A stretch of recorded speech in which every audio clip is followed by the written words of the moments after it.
नमस्कार बंधुगण। कन्या राशि व्यक्ति माने सावधान। अगस्ट मास आरंभ हो सारी आउ मासर आरंभ ही आपणक जीवन में घटवाक जाऊँगी पांचटी बड़ परिवर्तन। यही आसंता 26 दिन को केबे भी साधारण भावंतु नहीं, कारण यही समय आपणक जीवनर दिग और दशा उभय को बदलाई पारे। बंधुगण, जो स्वप्न को आपण वर्ष वर्ष धरी अपेक्षा करुथिले सेथिरु किछि स्वप्न एबे पूरण हेबार जोग सृष्टि करुछि। किंतु यह सहित गोटे बड़ सतर्क बाणी मध्य आपण मानक पई रहिछि। शुक्र ग्रह कन्या राशि को प्रवेश करि सारिछंती। ज्योतिष शास्त्र अनुसार कन्या राशि रे शुक्र निचस्त होइथांती। एही कारणरू आपनक जीवन रे किछि शुभ फल आसीबो, सह किछि चैलेंज मध्य देखा देई पारे। किंतु जदि आपण समय थिबा बेले सतर्क न हुंती तेबे जहा आज आपनक पाखरे अछि ताहा मध्य हाथरू खसी जाई पारे। किंतु जदि आपण एही समय को बुद्धिमतार सहित व्यवहार करंती तेबे यही ग्रह परिवर्तन आपनक भाग्यर द्वार खोली देई पारे। बंधुगण, जो भाग्य ए पर्यंत आपण को कष्ट देई आसुछि सेही भाग्य एबे आपनकर सफलतार कारण होई पारे। अटकी थिबा काम संपूर्ण हेबार संभावना रहिछि एवं अनेक क्षेत्र रे सफलता आपनकर पाद छुई पारे।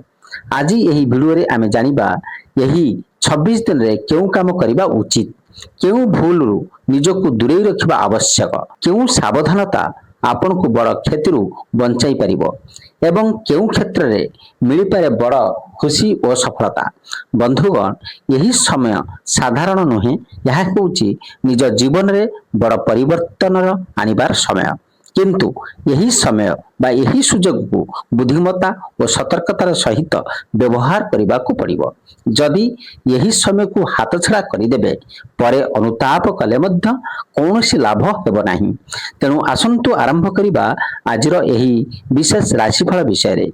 निज विषय रे भाबिबार समय, शुक्रंकर प्रभाव और दाम्पत्य जीवन। कन्या राशिर बंधुगण, सबुठारु प्रथम आपण को गोटी कथा शिखिबा को पड़िबो, ना कहिबा। आपनकर स्वभाव एपरिज केही साहाय्य मागिले आपण मना करि पारंती नाही। मन नथिले मध्य लोकंक कथा रखिबा पई ही कहि दियंती। अनेक समय रे निजर काम छाड़ी अन्य मानकर दायित्व बहन करिथांती। एही कारणरू आपण निजर स्वप्न और निजर लक्ष्य ठारू दूरेई जांती। निज पई समय बाहर करि पारंती नाही। वर्ष वर्ष धरी आपण केवल अन्य मानक पई बंची आसीचंती, किंतु वर्तमान समय बदलिछि। एबे आपनकु निज भविष्य, निज स्वप्न एवं निज उन्नति विषय मध्य भाबिबाकु पड़िबो। सब बेले अन्य मानकर खुशी पई निज इच्छा को बलिदान देवा ठीक नुहे। गत किछि समय मध्यरे आपण एमिति अनेक काम करिसंती जहा करिबाकू आपनकर इच्छा नथिला। केतेक लोकंक सह कथा हेले जहांक सह कथा हेबाकू चाहू नथिले। केतेक स्थान रे मुंड नुआइचंती जोंठारे न मानिबा बा न नुआइबा कथा सेठी आपण माने मुंड नुआइचंती, जोंठारे न मानिबा कथा सेठी आपण मानिचंती। एबे सही अभ्यास को बदलेबार समय आसी जाइछि। वर्तमान आसंतु जानिबा शुक्र ग्रहंकर प्रभाव आपनक जीवन रे किपरि पड़िबो। अगस्त 1 तारिख रु शुक्र ग्रह कन्या राशि को प्रवेश करि सारिचंती। ज्योतिष शास्त्र अनुसार कन्या राशि रे शुक्र निचस्त होइचंती। यार प्रभाव विशेष करी आपनकर व्यक्तिगत एवं दाम्पत्य जीवन उपरे पड़ी पारे। जदि आपण विवाहित तेबे छोट छोट कथा को नहीं मन मालिन्य बढ़ी पारे। साधारण कथा को मध्य आपण बहुत गभीर भाव भाबी पारंती। उदाहरण स्वरूप आपण मान कहबा को गले जीवन साथी आपनक पई भल पाई खाद्य प्रस्तुत कले, किंतु सेतिरे सामान्य त्रुटि रही गला।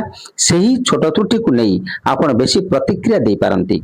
यह स्वभाव अनावश्यक विवादर कारण होई पारे। तेणु यही समय रे निजर क्रोध और कथावार्ता उपरे आपण माने नियंत्रण रखंतु। जदि आपण प्रेम संपर्क रे अछंती तेबे अत्यधिक आशा रखंतु नहीं। से मो मनर कथा बुझी जिवे, से मोते सरप्राइज देबे, ए भली आशा ही समय कम रखिबा भल।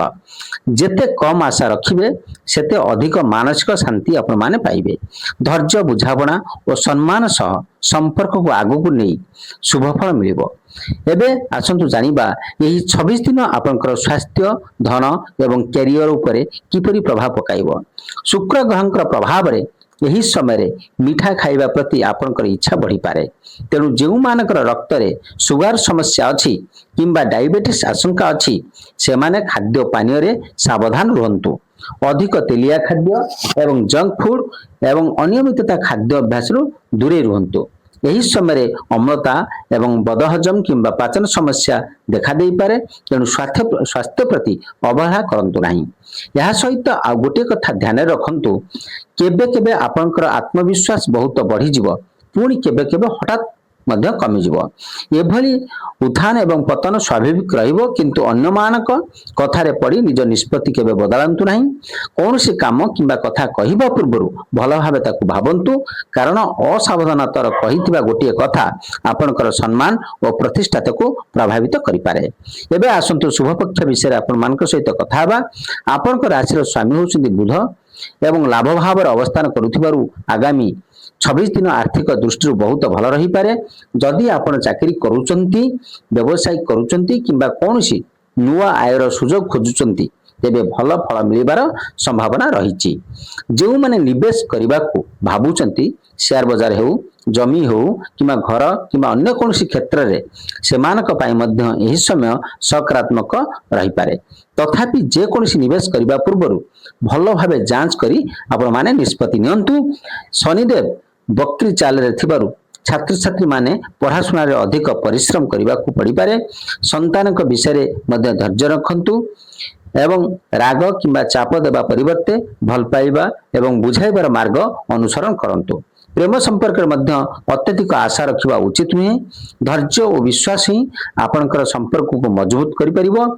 ଆଉ ଗୋଟିଏ କଥା ସବୁବେଳେ ମନେ ରଖନ୍ତୁ, ଆପଣଙ୍କ ମଧ୍ୟରେ ବଡ଼ ସଫଳତା ପାଇବାର କ୍ଷମତା ମଧ୍ୟ ଅଛି। ବୁଦ୍ଧି, ପରିଶ୍ରମ ଓ ଯୋଜନା କରିବାର ଦକ୍ଷତା ଆପଣଙ୍କର ଶକ୍ତି, କିନ୍ତୁ ବହୁତ ସମୟରେ ଆପଣ ନିଜ କାମଠାରୁ ଅଧିକ ଅନ୍ୟମାନଙ୍କ ସମସ୍ୟାରେ ବ୍ୟସ୍ତ ହୋଇପଡ଼ନ୍ତି। ଫଳରେ ଆପଣଙ୍କର ନିଜ ସ୍ୱପ୍ନ ଅଧୁରା ରହିଯାଏ। ତେଣୁ ଏହି 26 ଦିନ ନିଜ ଲକ୍ଷ୍ୟ ଉପରେ ଧ୍ୟାନ ଦିଅନ୍ତୁ, ସମୟକୁ ସଠିକ ଭାବରେ ବ୍ୟବହାର କରନ୍ତୁ, ଅନ୍ୟମାନଙ୍କ ସମସ୍ୟାରେ ଅନାବଶ୍ୟକ ଜଡ଼ିତ ନ ହୋଇ ନିଜ ଭବିଷ୍ୟତକୁ ପ୍ରାଥମିକତା ଦିଅନ୍ତୁ। ମନେ ରଖନ୍ତୁ ଦର୍ଶକ ବନ୍ଧୁ, ଏହି ସମୟରେ ଆପଣଙ୍କର ଜୀବନରେ ନୂଆ ସଫଳତାର ଆରମ୍ଭ କରିପାରେ। ଯଦି ଆପଣ ନିଜ ଉପରେ ବିଶ୍ୱାସ ରଖି ସଠିକ ଦିଗରେ ଆଗେଇ ଯାଆନ୍ତି, ତେବେ ଆପଣମାନଙ୍କର ସବୁ ଭଲ ହେବ। ଏବେ ଆସନ୍ତୁ ଜାଣିବା ଶନି, ରାହୁ ଓ କେତୁଙ୍କର ପ୍ରଭାବ, କେଉଁଠି ସାବଧାନ ରହିବେ ଏବଂ କେଉଁଠି ମିଳିବ ବଡ଼ ସଫଳତା। କନ୍ୟା ରାଶିର ବନ୍ଧୁଗଣ, ଏବେ ଆସନ୍ତୁ ସେହି କଥା ଜାଣିବା ଯାହାକୁ ଆମେ ଏହି 26 ଦିନ ମଧ୍ୟରେ କେବେ ବି ଅବହେଳା କରିବା ଉଚିତ ନୁହେଁ। ବର୍ତ୍ତମାନ ଶନିଦେବ ଆପଣଙ୍କର ସପ୍ତମ ଭାବ ଉପରେ ବିଶେଷ ପ୍ରଭାବ ପକାଉଛନ୍ତି। ସପ୍ତମ ଭାବ ଦାମ୍ପତ୍ୟ ଜୀବନ, ଜୀବନସାଥୀ ଓ ସହଭାଗିତାକୁ ସୂଚାଇଥାଏ। ତେଣୁ ଏହି ସମୟରେ ନିଜ ସମ୍ପର୍କ ପ୍ରତି ଅଧିକ ସଚେତନ ରହିବା ଆବଶ୍ୟକ। ଯଦି ଆପଣ ବିବାହିତ ଅଛନ୍ତି, ତେବେ ଜୀବନସାଥୀଙ୍କର ଭାବନାକୁ ସମ୍ମାନ ଦିଅନ୍ତୁ, ତାଙ୍କ କଥାକୁ ଅବହେଳା କେବେ ହେଲେ କରନ୍ତୁ ନାହିଁ। ଛୋଟ ଛୋଟ କଥାକୁ ନେଇ ବାଦ ବିବାଦ ପରିବର୍ତ୍ତେ ଧୈର୍ଯ୍ୟର ସହିତ ଆଲୋଚନା କରନ୍ତୁ। ଯଦି କୌଣସି ବ୍ୟକ୍ତି ବିବାହିତ ହୋଇ ମଧ୍ୟ ଅନ୍ୟ କୌଣସି ସମ୍ପର୍କରେ ଜଡ଼ିତ ଅଛନ୍ତି, ତେବେ ଏହି ସମୟରେ ସେହି ଗୁପ୍ତ କଥା ପ୍ରକାଶ ପାଇବାର ସମ୍ଭାବନା ରହିଛି। ଏଥିରୁ ପରିବାରର ଅଶାନ୍ତି ଏବଂ ମାନ ସମ୍ମାନର କ୍ଷତି ଓ ସମ୍ପର୍କରେ ଦୂରତା ସୃଷ୍ଟି ହୋଇପାରେ। ବନ୍ଧୁଗଣ, ଏହି ସମୟରେ ସତ୍ୟନିଷ୍ଠା, ବିଶ୍ୱାସ ଓ ଅନୁଶାସନକୁ ନିଜ ଜୀବନର ଅଂଶ କରନ୍ତୁ। ଶନିଦେବ ଅନୁଶାସିତ ବ୍ୟକ୍ତିଙ୍କୁ ସର୍ବଦା ଶୁଭଫଳ ପ୍ରଦାନ କରିଥାନ୍ତି। ଏବେ ରାହୁଙ୍କ ପ୍ରଭାବ ବିଷୟରେ କଥା ହେବା ଆପଣମାନଙ୍କ ସହିତ। ରାହୁଙ୍କ ପ୍ରଭାବର ଗତି କିଛି ସମୟ ଧରି ଆପଣଙ୍କର ଭୁଲ ଲୋକଙ୍କ ଉପରେ ବିଶ୍ୱାସ କରିଥାଇପାରନ୍ତି। ଯେଉଁମାନେ ମିଠା କଥା କହିଛନ୍ତି, ସେମାନଙ୍କୁ ଆପଣ ନିଜର ବୋଲି ଭାବୁଥିଲେ, କିନ୍ତୁ ସମୟ ଆସିବା ପରେ ସେହି ଲୋକମାନେ ହିଁ ଆପଣଙ୍କ ବିଶ୍ୱାସକୁ ଭାଙ୍ଗି ଦେଇପାରନ୍ତି।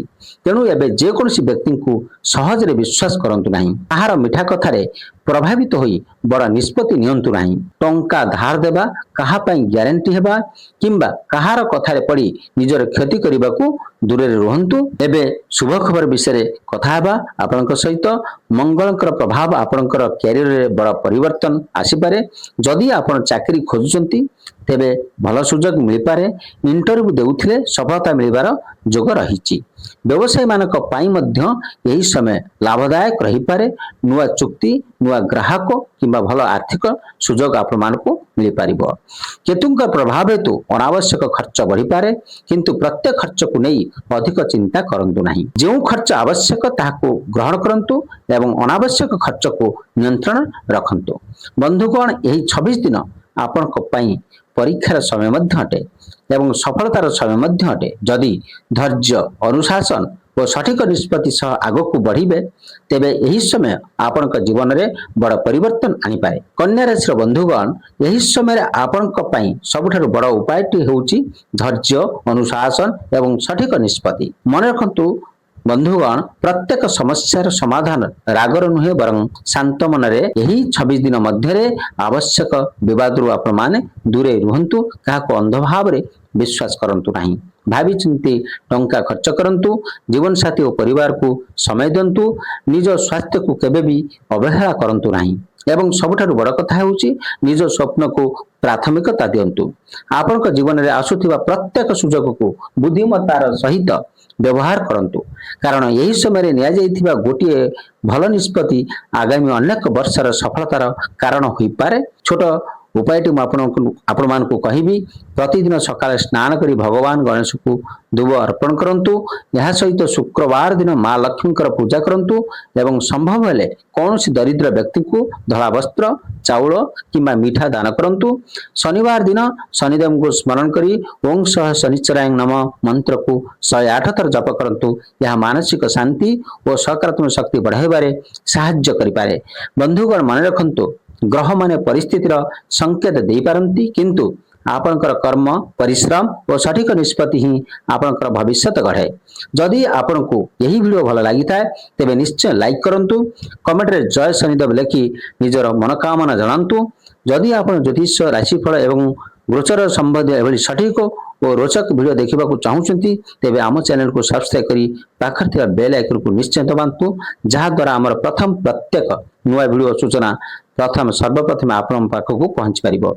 धन्यवाद। पुणी देखा परवर्ती वीडियो रे, से पर्यंत आपण माने सुस्थ रहंतु, खुशी रहंतु। जय Shanidev. Thank you so much watching.